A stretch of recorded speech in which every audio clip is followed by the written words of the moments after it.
Bromsgrove has the highest number of coronavirus cases in Worcestershire.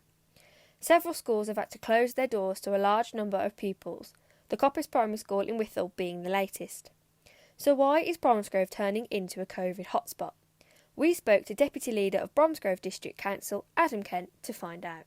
If you think about it, you've got Birmingham Birmingham and Solihull in lockdown restrictions. So really, we are really near enough within that area anyway. A lot of the north part of Bromsgrove borders Birmingham and Solihull.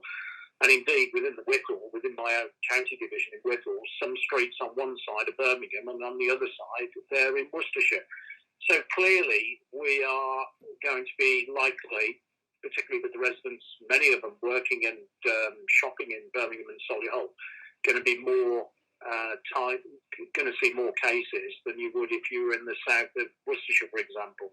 I think really at the end of the day, what you've got to do is you've got to think very carefully about what you're doing as a resident, who you're mixing with, and who your social circle is with. Because the main danger with COVID, and I think one of the things that people have got to be mindful of, is the hospital admission rates in the Midlands are going through the roof.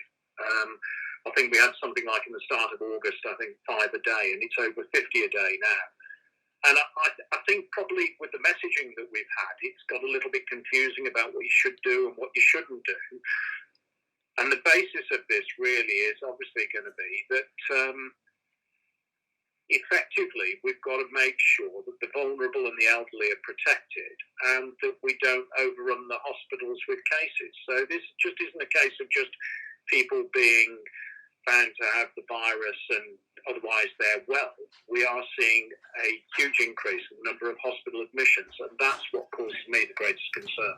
Just lastly, what can you say to sort of reassure residents? I know a lot of people that I've been speaking to this morning are quite worried. We had Woodrush was the first in the county to come out with coronavirus cases. Now Coppice, Bromsgrove's cases are going up.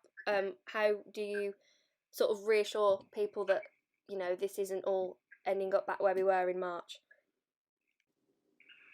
Well, it's a danger, isn't it, obviously, in terms of what you've got to do. But you've got to think very, very carefully about the people that are worse affected by this particular virus. And it is the elderly, it is the vulnerable, those with underlying health conditions. And I think really, we've seen with young people, they aren't as badly affected by it. But obviously the situation is if you then give it to a grandparent who's got a heart condition, then you're going to put yourself, you are putting them at risk.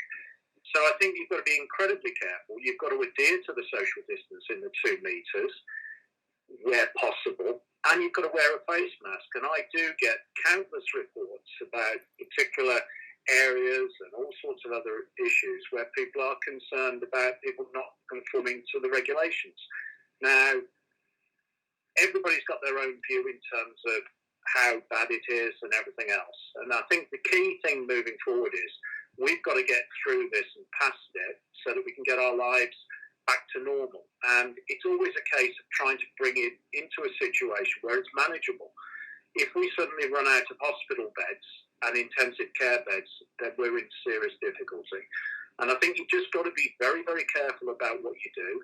You've got to think about it. You've got to not think that it's a conspiracy by the government. Clearly, if you look at the hospital admission figures, you can see exactly what's going on. And I think the difficulty we've got is because we are testing far more people, the numbers get skewed compared to what it was in March. So I think, as I said, all the way through this, hospital admissions, intensive care beds, that's the critical level. Your elderly relatives, the vulnerable and those with underlying health conditions have got to be looked after. And I think we've shown, certainly within Wythall and throughout Bromsgrove and Worcestershire, that when we do help each other and think about it, then we can get through this and get it back on track. We've got a spike here. We've got to bring it under control so that we can get back to living our lives and hopefully get through this and to the point that we actually do have some semblance of normality to look forward to. We'd like to say thank you to Adam Kent for speaking to us today, and of course to remind everybody to stick to the guidelines and stay safe.